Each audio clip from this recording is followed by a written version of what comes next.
views and opinions expressed in this program are those of the participants and do not necessarily reflect the views of BronxNet or the program underwriters.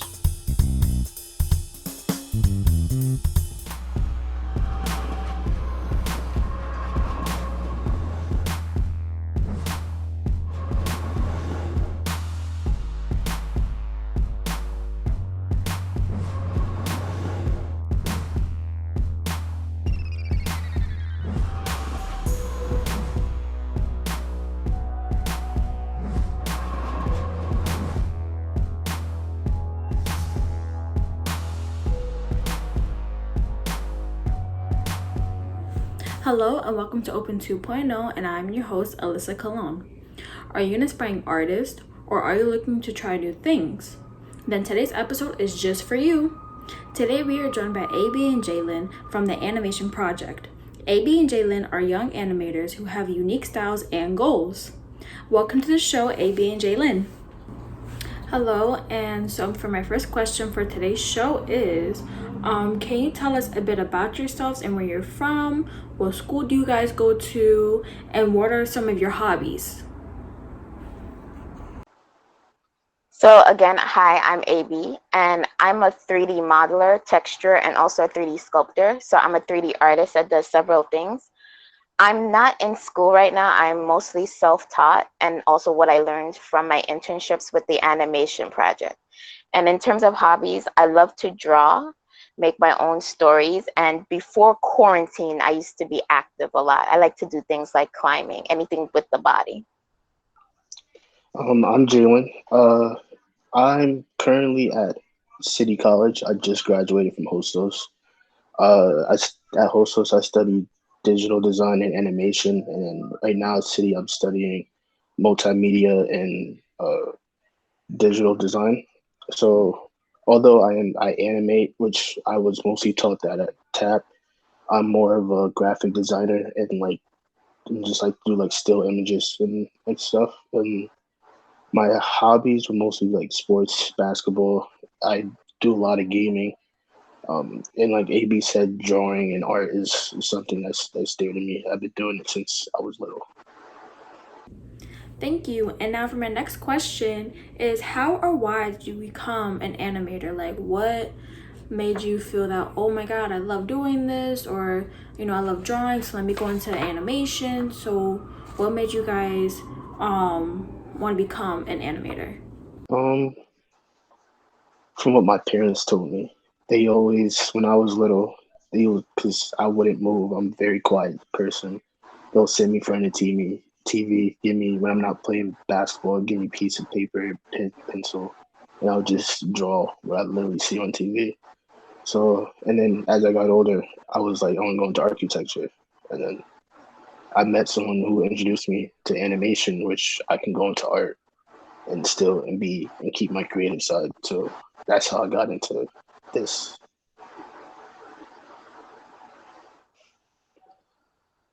I've been drawing from since I was very little. I can't say the exact age, but it was from very, very little, maybe around the age of 2. And I don't, I guess I was a bit of a weird kid where when it came to art, I was a little bit of a nerd. I used to study old art periods like the Renaissance, and I used to watch documentaries. I did also watch cartoons, but I watched a lot of documentaries with a lot of Renaissance artists, and I used to want to draw like them. So I used to draw like charcoal paint, so forth and so on, and that love for art just always stayed with me. At first, I wanted to be, well, still do it, to be an illustrator. And when it came to movies like Disney, I used to love to watch the behind the scenes, and especially the part where they did storyboarding, because I compare storyboarding to illustrating, and I always loved to watch that. I did not think about animation as a career though, because you're not really open to that much in New York. I used to think all those jobs are just in California. But then I came across the animation project, which I never heard of before until I went to this one networking event. And when I first started, I wanted to be a storyboard artist, but then I discovered 3D modeling. And the reason why I stayed with it and it translated it is because I saw it as a new way to tell whatever stories I wanted to express.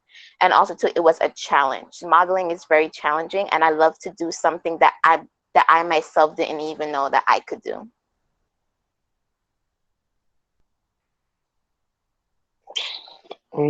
For me, I would say, like I was saying, I wanted to first be an architect, and I was looking for like internships and that. And then when I went to this career day for a school I was going to transfer to, that coach introduced me to one of his friends who then looked at my artwork and was like, "Oh, this is great. You ever thought about animation?" Because, like I said, I get to keep my creative side instead of just being so tedious and working on structures and buildings. So when I first got into animation, it was all like A/B modeling, and then I got into animating, and then I got into video editing for animations. So I'd say just like getting to know people and meeting people is how I got into being an animator. Thank you. And now for my other questions. Who is an animation project and how did you get involved with TAP? And why is TAP and animation so important to you? The basis of TAP is like a non-profit organization to help youth learn animation. So what they the whole process is trying to help those who don't know much about animation or those who wanted to stay out of trouble to have something to go to instead of that other thing that they shouldn't be doing. And throughout, like, since I've been there, which has probably been almost 4 or 5 years, I've seen people come in and just t- touch the software one time, and it's just like they have like this build this love for it, and it's to me it's amazing just watching it. So that's another reason why it's important to me because I get to help other people find a passion, or even if it's not animation, they're still figuring out what they want to do and what they love. So that's the whole premise of TAP is finding yourself and then just figure out what you want to do. So just like what Jalen says, TAP gives the resources or the tools that you need for whatever field of animation that you're in. How I got involved with TAP was that I went to networking events looking for illustration, and I went to this one that at first it said that it did have the arts. I was a little bit skeptical because usually what they do is they say the arts, but then you go in there and it's like for advertising. So then I just went there expecting to be bored. And then there was a guy, Ronnie Smith, he was there and then he mentioned animation. And that's where my ears perked up. And I was like, oh, cool, animation. So I walked up to him and I remember I got the address from him and I went there and it was actually a probation center because TAP reaches out to people who are at risk, but I wasn't on probation. So like I was getting used to the atmosphere. So I just go there, there's police officers, metal detectors, someone acts as my parole officer. I'm not sure how to answer, but I still went anyway because I wanted to get into animation. And the reason why TAP is so important to me is that one, because of the technical skills. I got exposed to programs I'd never heard of. For example, Maya, Substance Painter, ZBrush, never heard of them before TAP, and now I'm working in them. And the second reason is because TAP forced me out of my comfort zone. I don't usually open up or talk to people, especially not about my artwork. I was one of those people that I would make work and not show them to anybody. But when you're at TAP, especially because I'm working with programs I never worked before, I have to ask questions. And I don't like asking questions. I don't like for people to know when I don't know something, but I had to. So I had to come out my comfort zone, admit that I didn't know what I was doing at times. And then when I did do something, show it so that I can get the criticism and the feedback that I needed. And also too, to the atmosphere. TAP is a safe space where you can express any opinions. And as Jalen would tell you, I'm a very strongly opinionated person. Like I have an opinion of almost everything. And that was the fun part of TAP that I really liked. When I went to that career day, I also met Ronnie Smith. Actually, I haven't talked to him in a while, so I might text him later. But he brought me down, told me to come down to the parole office, and I was just like, I didn't realize it was even parole office because I walked in, they were like, "What are you doing? You got to check your stuff." I was like, "Check my stuff." Just, and then I went in when A.B said they're asking for parole. I was like, "I'm not even on parole." Someone just told me to come down, and then they went and got Ronnie, and Ronnie explained everything to them. But it was an experience, and then once I got in there, it was just straight from the bat. They just animation, and this is what we're about to do. This is what we're gonna learn. And I guarantee you, by the time I were finished, you'll know how to model and animate. And they were right. So Thank you. And now for the next question, for the next topic, what or who influences your work? So what influences my artwork is, even though I work in 3D, a lot of 2D artists influence me. So growing up, there was a lot of 2D illustrators, especially those that worked in coloring books. So I tend to be influenced by watercolor artists, and I've also tend to be influenced by movies, especially from Disney and Pixar. So like, for example, for Disney, one of my favorite movies is Mulan, because I think that's one of the earliest positive female representations that I saw on the screen, and also to the art style. What I like about Disney, what I like about Pixar, what I like about DreamWorks is that each movie takes place in its own world and whatever style that goes along with it, and that's what helps me influence my work.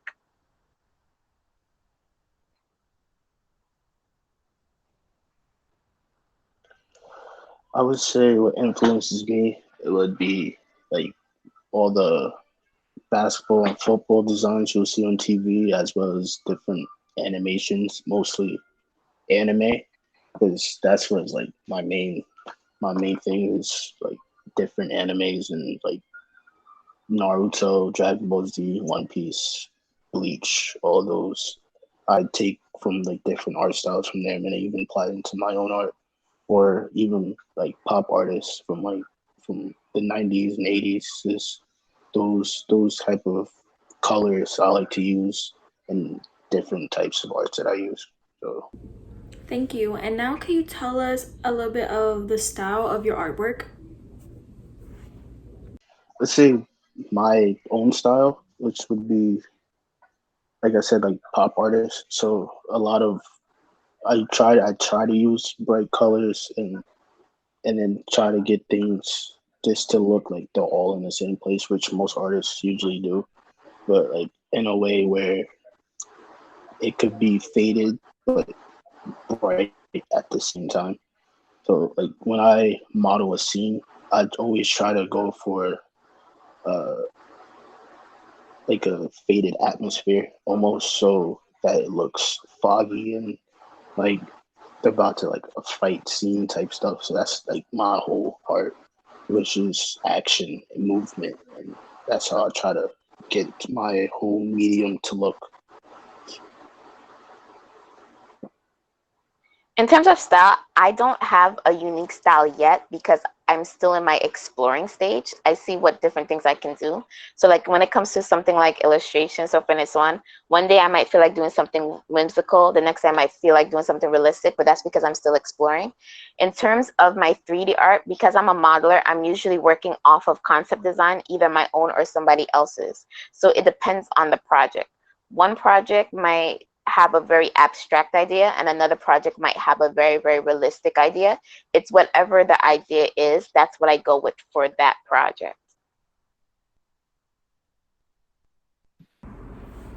Thank you. And now can you show us an example of your pieces, and can you talk a little bit about the piece that you're about to show us, AB? But the first thing that I'm going to show is a car. And the reason why is because that is an example of hard surface modeling. So hard surface modeling is anything when you're modeling objects, not a person or something from real life. So there's that. I have a car. The second thing I'm going to show is a model I did off of a character design from one of my past co-interns, Nate Tazewell. He was in my last internship that I did with the animation project, and he did a character design, and I did a 3D sculpture based off of his character design.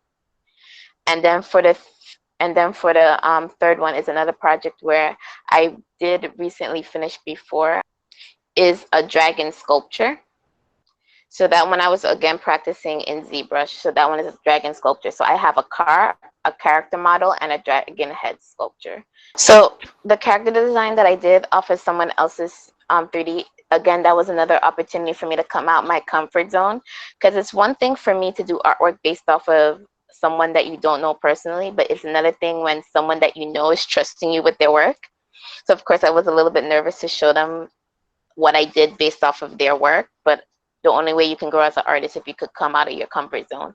The car is at TAP. I've seen so many of the senior modelers make cars. So I was like, it's about time that I make one too. So that's what challenged me to go ahead and make that car. It's the competitive nature in me. Thank you, AB. Now, Jalen, could you show us an example of your work, and can you talk a little bit about your piece that you're about to show us?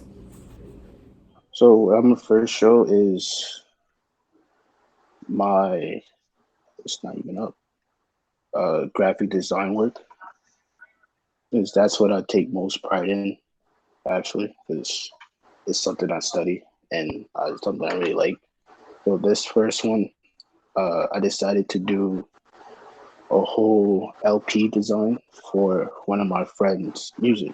And this was actually a project that I love because everything on there I did myself. So all the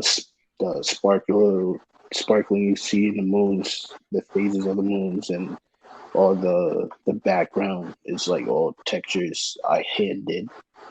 And then I went into Illustrator and literally made the phases myself. And then just all of that is, and then all the music and stuff is his actual songs. His name is at the top and everything. And then I also went and did a poster to go to match the LP design, which still uses my same textures and everything I've done. And then another design I've done was these posters where they're diptychs, so they're the same. They have all the same imagery in different places, and they're posted mean the opposite of each other. So what I wanted to do was chaos and serenity or peace. So here I had the chaos of just birds flying everywhere, and then the red and heat, and then serenity where you have trees and someone meditating, and that's how I felt I could show serenity and chaos through those two pieces with using the same imagery. And then I'm still working on modeling well, but this is a project that I worked on this past semester where I decided to model a whole environment, including my own character. So I'm kind of wanted to do a game kind of style to it. So I made like a samurai kind of training in a backyard, or like just added a lot of like Japanese anime-ish type feel, or like a Final Fantasy or Skyrim type of feel. Couple games. Um, that's basically my artwork. Thank you, AB and Jalen, for showing us your guys' pieces. It were really amazing. They were great. Thank you guys so much. And now for my next question is, I know it has been crazy and scary times with everything going on. Are you working on a new project during these times? Actually, I don't know if I should say one of the projects I'm working on, but it is with AB because I let her talk about that one if she wants to. Um, Another project I'm working on was, I wanted to keep it secret, but I'm just gonna say it anyway because I wanted to start working on my own kind of book, so like own like comic book. So I'm about to start writing a script out for it and figure out character designs and everything. But besides that, just regular designing and modeling stuff. So during the quarantine, I have started my own projects, just like what Jalen said. One of them is with him and a few other people that I was co-interning with. I'm also not ready to say what the project is yet because it's like very, very early. But not only am I working on my own personal projects, but I've also been working on my skills because you can always develop no matter what. And one good thing about the quarantine is because they understand that everyone's struggling, they're they're providing a lot more resources, especially for people in the animation field. So what I've been doing is I've been working on how to become a better modeler, a better texturer, and what also to even storyboards. I've also gone back to storyboarding too as well, because so I'm using that extra time so that I can be very, very skilled when this is over for a job, and hopefully even get a job before quarantine is over. Thank you. And now my next question is, what are your future goals in and outside of animation? For me, my future goals is that I'm a very goal-oriented person, so I have so many goals.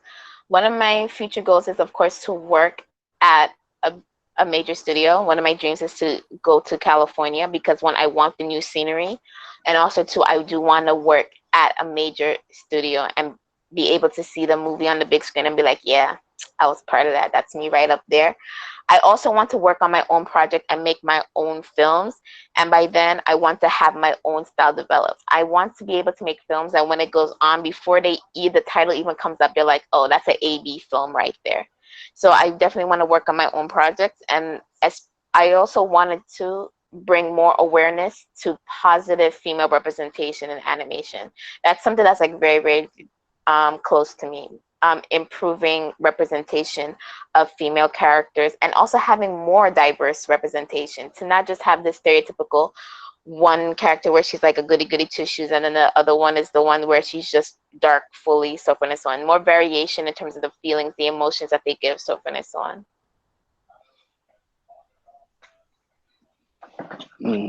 My like biggest goal is like way down the line, my own production company and everything. So be able to produce different shows, produce different movies, etc. Make my own movies, like AB said. Uh, like currently, my goal I'm currently aiming for now is to finally start my podcast that I've been talking about for the last year or two, which we finally got all the equipment. We're getting the logo done now, and then we're gonna start it soon, sometime this summer. And another goal would probably be finish up like one of the main scripts we started. Like by we, I'm talking about one of my best friends. We've been working together for a while, so we wanted to keep doing that and build a whole franchise together. That's been my main goal. Thank you guys. And now for our last couple of questions. Do you have any advice or tips for youth who are looking to try something new or who are aspiring artists and animators? One that comes to mind is, well, a few. One is it's very simple one. It's don't be afraid to try. Always try. You never know what you can be good at. Never know what you might succeed in. Never know who might be watching or who might want to like mentor you just because you went and tried something. Another is from my own experiences, even away from art, is don't be afraid to say no. Just because like even sports and stuff, my experience was through sports where I stayed on a team and didn't want to leave just because it was one of the best teams. And just like when I left, I found a better opportunity, which was this actually.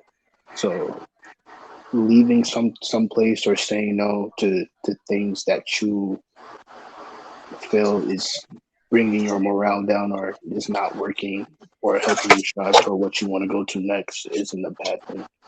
Don't like you can say no to anything. Just be wary and beware of what it is you have around you, and if it's good or bad, know when to say yes or no. There are so many things I can say. I'm gonna try to bring it down to just two. The first thing I would say is do not be scared of harsh criticism. I feel like a lot of people, especially artists, don't want to share their work because we have that harsh inner critic in ourselves, and we worry about what other people are going to say.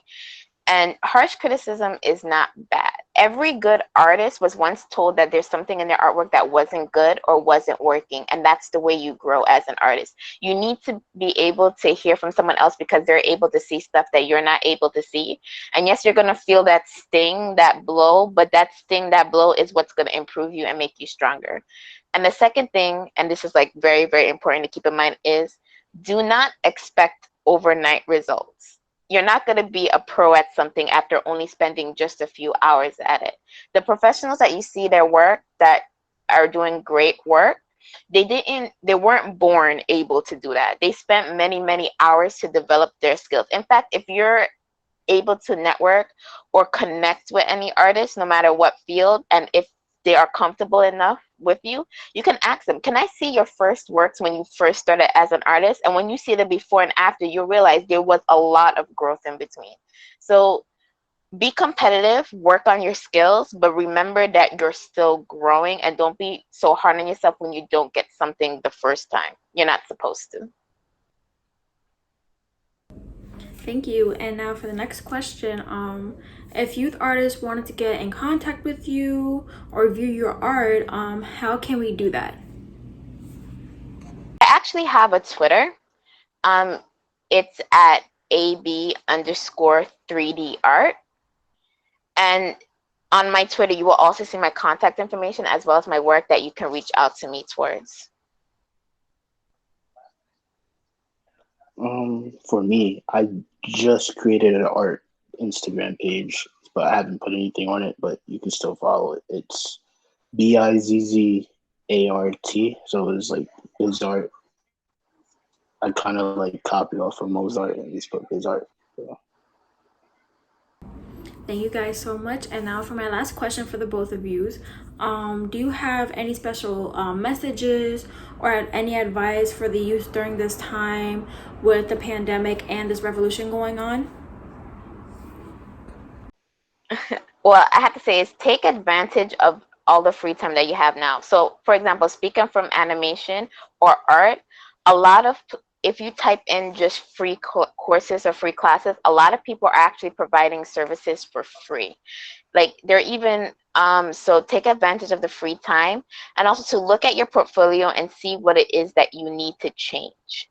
Whatever it is that you need to change, work on it. Join different online communities of people that do what it is that you do, because since other people are in quarantine, they have a lot more time to talk with you too. And also to take care of yourself. Use this time to take care of yourself. This is someone that's pulled so many all-nighters, survived just like one meal a day because all I did was just want to work. I did not want to move from my work area at all. But now that we have extra time, do actually take care of yourself, because success won't mean that much if when you reach your success, you're too sick to enjoy it. Your body is important too, as well as your work. So also take care of yourself. I'm a go off of what AV said. They say definitely take care of yourself.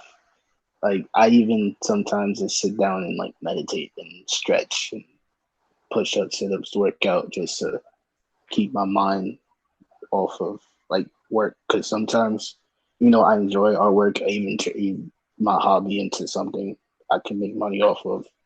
It's like sometimes you need to step away and do something else. So, and then especially with what's going on in the world now, is like find something to take your mind off of your work as well as what's going on.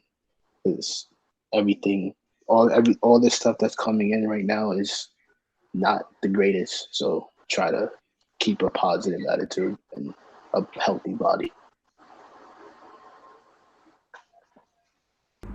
Thank you both for joining us today, and thank you for letting us in on your artwork and getting to learn more about what you guys do. It was very inspiring, and I hope we get to see more of it soon again. And thank you guys for tuning in today. I hope you guys were as inspired as I was looking at their artworks and hearing about what they do. And I hope I get to see you guys at home again in the next Open 2.0. Bye.